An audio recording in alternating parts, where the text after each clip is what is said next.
Yo no crecí en esa casa, pero pasé muchos fines de semana ahí durante mi infancia. Mis abuelos vivían en una colonia vieja en la alcaldía Gustavo Amadero, en una de esas casas que se construyeron en los años 70, con pasillos largos, techos altos y muchas sombras. Cuando murió mi abuela, el plan era venderla, pero no se concretó. Y como en ese momento yo acababa de terminar una relación, me ofrecieron quedarme ahí mientras me organizaba. Acepté sin pensarlo mucho. Total, era un lugar familiar, o eso creía.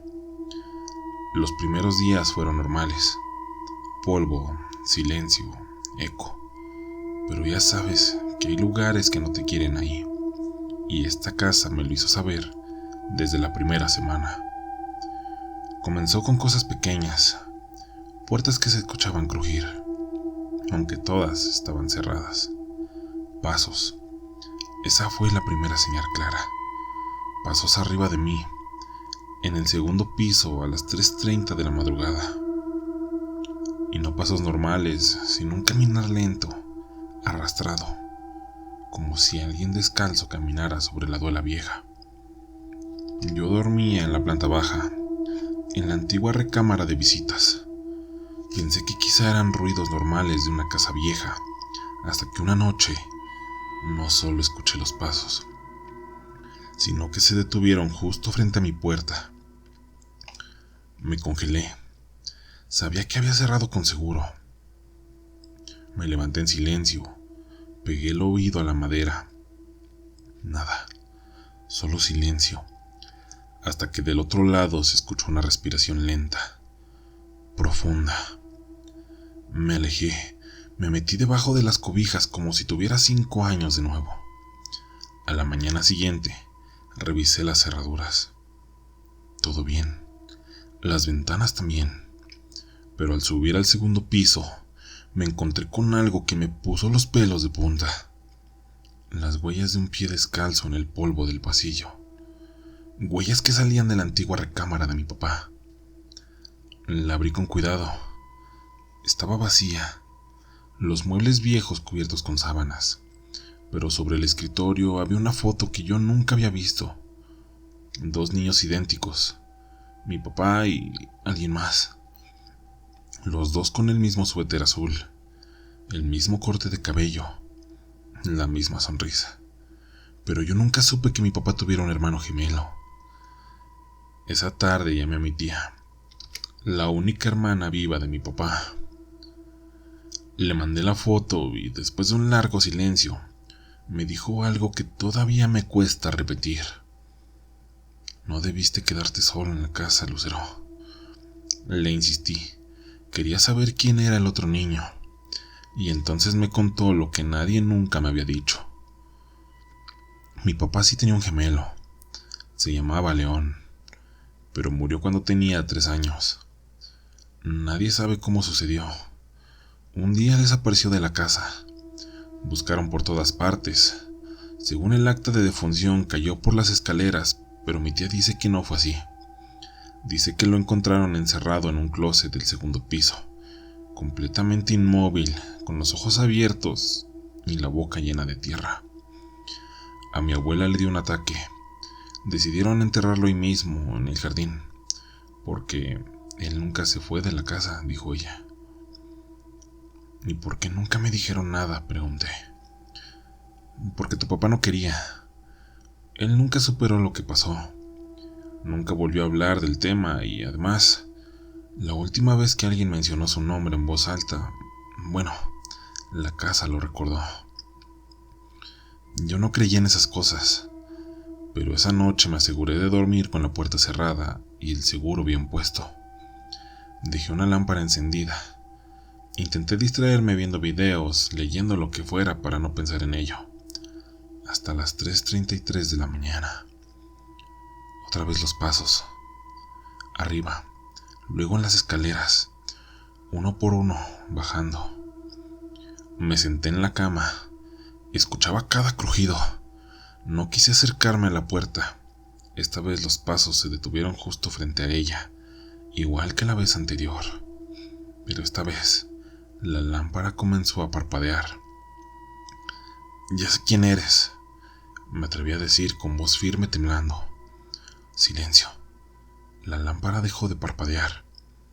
Y entonces, del otro lado de la puerta se escuchó esa voz. «Entonces ya sabes que no me fui». Era mi voz, con tono infantil, pero era mi voz. La puerta no se abrió del todo. Solo se movió unos centímetros como si le empujaran suavecito. Y luego se detuvo. Me levanté, fui a cerrarla, a poner la traba otra vez. Pero justo cuando iba a tocarla, vi algo por la rendija. La sombra de alguien de pie quieto, sin moverse. No respiraba, no se giraba, solo estaba ahí, viéndome, sin verme. No dormí el resto de la noche, y al amanecer subí al cuarto de mi papá, al lugar de la foto, y ya no estaba. Solo había una hoja amarillenta con una nota escrita con lápiz que decía: «Tú fuiste la elegida. Ahora ya no estoy solo».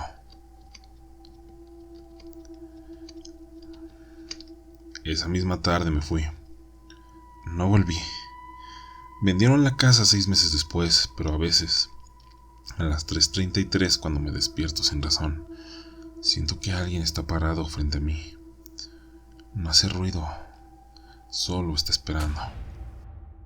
Sean todos bienvenidos a una historia para no dormir.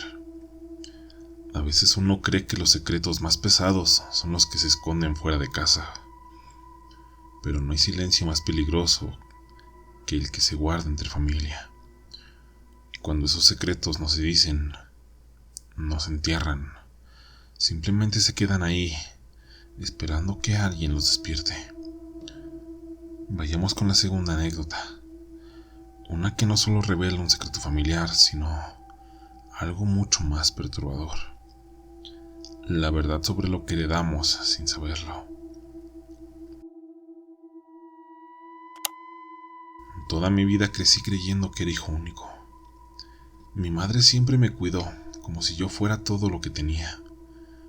Me sobreprotegía. Se preocupaba además por todo y nunca quiso hablar del pasado. Mi papá se fue cuando yo era un bebé. Eso fue todo lo que me dijo. Jamás conocí tíos, primos, nadie más. Solo ella y yo.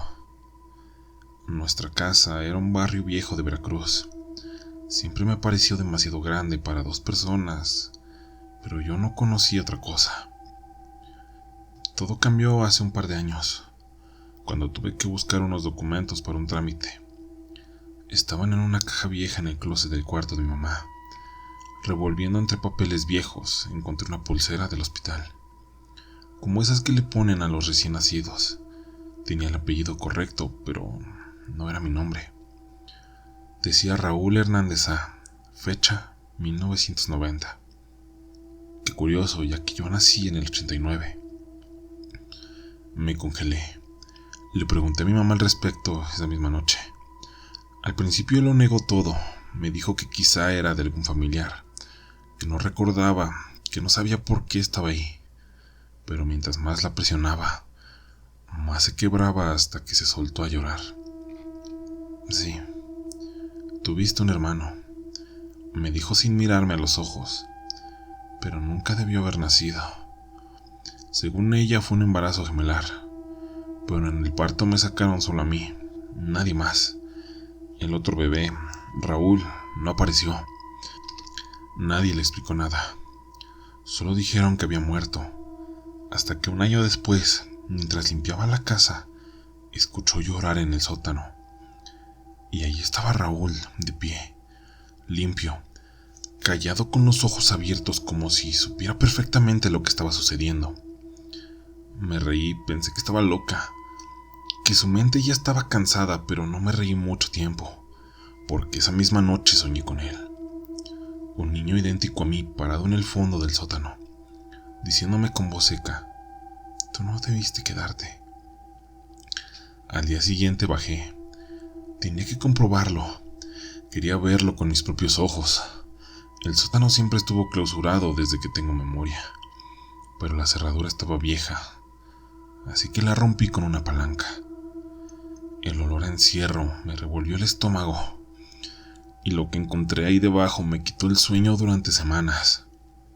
Eran juguetes podridos, una cobija vieja, marcas en la pared como si alguien hubiese rascado durante años, y una grabadora antigua llena de polvo. La prendí por curiosidad sin esperar que funcionara, pero funcionó. Primero solo ruido blanco, y luego una voz. No eres Ernesto. Él es el verdadero. Tú no eres nadie. Era la voz de mi mamá. Yo salí de ahí temblando, no podía respirar. Esa noche me fui a dormir a casa de un amigo, pero eso no evitó lo que pasó después. Las pesadillas se hicieron constantes, pero no eran solo sueños. Eran recuerdos. Sentía que no eran míos, pero los vivía como si lo fueran.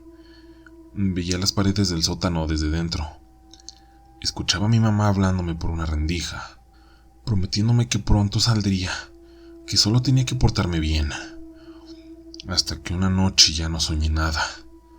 Solo abrí los ojos de madrugada con la sensación de que alguien me observaba. Y ahí estaba, en la oscuridad de mi cuarto parado, viéndome. Era yo, pero no era yo. La misma cara y el mismo cuerpo, mismo todo, a excepción de los ojos. No tenían luz ni humanidad. Ahora que sabes quién soy, me dijo con una voz hueca, vas a darme lo que es mío. Y desapareció. Desde entonces no puedo estar solo. No porque me dé miedo, sino porque sé que en cuanto no haya testigos, él va a volver. Y esta vez no va a pedirme nada, sino que va a tomarlo todo.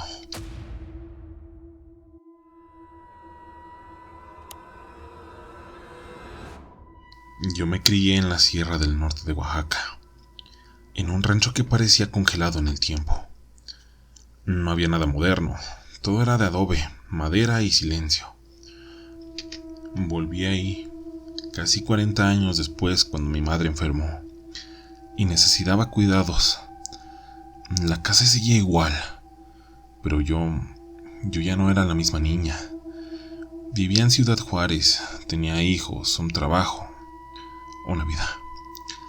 Al llegar, la encontré sola, débil, pero lúcida.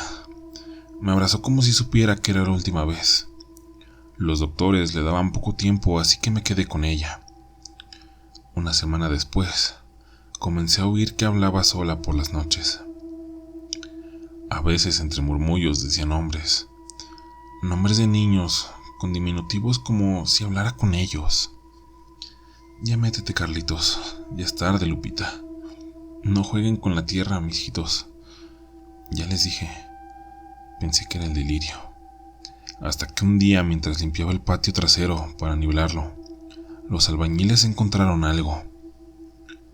5 bultos envueltos, cada uno de tela amarrada con soga. No quise ver, pero uno de ellos, al romperse, dejó salir algo que nunca voy a olvidar. Era una especie de muñeco de trapo, pero con uñas humanas. De verdad, pegadas a las manos y cabello real, trenzado. Uno de los albañiles vomitó, el otro se fue sin cobrar. Le exigí respuestas a mi madre, le grité, lloré. Ella solo se quedó callada hasta que por fin dijo, no son muñecos. Entonces, ¿qué son? Son tus hermanos. Sentí como si el mundo se me fuera encima. Me senté frente a ella temblando, sin entender. Me contó que antes de mí tuvo 5 hijos. Ninguno sobrevivió más de 2 años. La partera del pueblo le dijo que los niños estaban malditos, que nacían con algo dentro, con algo que no era humano. Mi madre, desesperada, fue con una curandera que le enseñó cómo hacer que no se quedaran, que su espíritu no siguiera regresando. Tenía que fabricar una figura parecida a ellos, enterrarla con su cabello, dejarla ahí y nunca volver a hablar del tema. Ella hizo eso 5 veces hasta que yo nací. Tú fuiste la primera que no nació con esa oscuridad, me dijo. Pero yo no me sentía limpia. Sentí algo en mi sangre, en mi espalda, en mis sueños, porque después de eso empecé a soñar con ellos. 5 niños, todos con mi cara, jugando entre la tierra, desnudos, riéndose, y luego llorando. Uno se me acercó y me dijo: ¿por qué no juegas con nosotros, Maribel?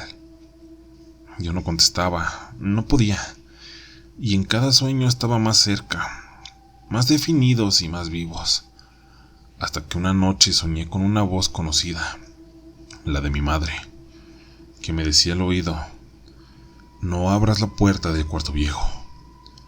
Desperté empapada en sudor. Fui al cuarto. No quería abrir, pero no podía evitarlo. Cuando abrí la puerta, el suelo estaba lleno de tierra. Tierra suelta, húmeda, como si alguien hubiera salido de ahí. Y al fondo sobre la cama había algo. Una muñeca. Pero no era como las otras. Esta tenía mi cabello, mi ropa, mis aretes de niña, y en la mano sostenía algo. Era una foto de mi hijo. Esa misma noche me fui. Dejé todo, no regresé ni al funeral. A veces cuando duermo, escucho que juegan niños cerca de la ventana. Escucho risas ahogadas por tierra, golpecitos, susurros. Y aunque intento ignorarlos, sé que están ahí, esperando a que yo también vuelva a casa y me entierren con ellos.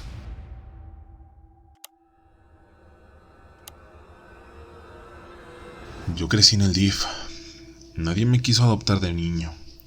Decían que era un niño problemático, callado, que me metía en peleas. A los 13 años ya había pasado por 3 casas, todas temporales hasta que llegaron ellos.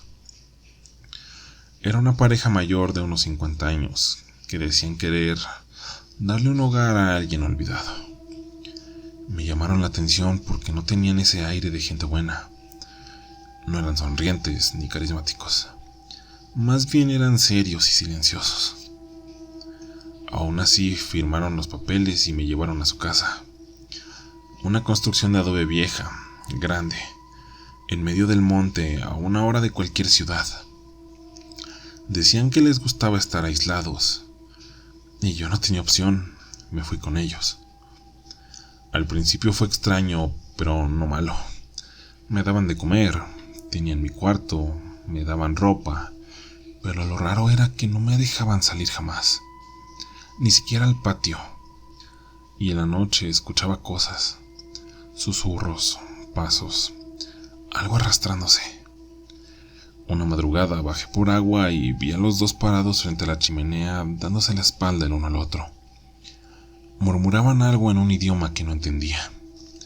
No me vieron. Me subí corriendo, cerré la puerta de mi cuarto, pero ya era tarde. Desde ese día todo cambió. Comenzaron a ponerme reglas. No podía hablar mientras comíamos. No podía tocar ciertos objetos. Me prohibieron dormir antes de las 3 a.m. y cada noche, exactamente a esa hora, escuchaba que alguien se sentaba fuera de mi cuarto. No caminaba, no respiraba, solo se sentaba a esperar. Un día no aguanté más y le pregunté: ¿qué son ustedes? Ella, mi madre, me miró con una calma aterradora. No somos tus padres, pero tú sí eres nuestro hijo, solo que aún no lo entiendes. Esa noche intenté escapar. Corrí por el monte hasta que encontré un viejo cobertizo y me escondí ahí, llorando con el corazón desbocado. Y fue ahí donde lo encontré, un pozo tapado con una rejilla de madera. Cuando me acerqué, lo escuché. Alguien pedía ayuda desde el fondo. Era una voz infantil. Ayúdame, por favor. Me tienen aquí desde hace años. Saqué la rejilla como pude. No había luz, solo oscuridad. Pero la voz seguía. Por favor, Mar. Soy tú. Me quedé helado. ¿Cómo sabes mi nombre? Silencio. Y luego tomó la voz respondió: porque antes de que tú llegaras, yo era tú. En ese instante todo se volvió ruido, gritos, risas, voces de otros niños, muchísimos mezcladas como un enjambre. Corrí, volví a la casa, pero ya era tarde.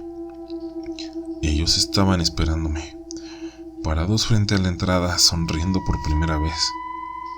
¿Lo escuchaste?, preguntó él. Y es hora, dijo ella. Me desmayé. Desperté al amanecer solo, en mi cuarto, como si nada hubiese pasado, pero mi brazo tenía una marca como una mordida humana. Y desde entonces, cada cumpleaños sueño con ese pozo, con todos los yo que han sido usados antes de mí, porque eso es lo que hacen. No te adoptan, te reemplazan, y mientras tú vives algo de ti se queda allá abajo, esperando, gritando, pidiendo ayuda, buscando escapar.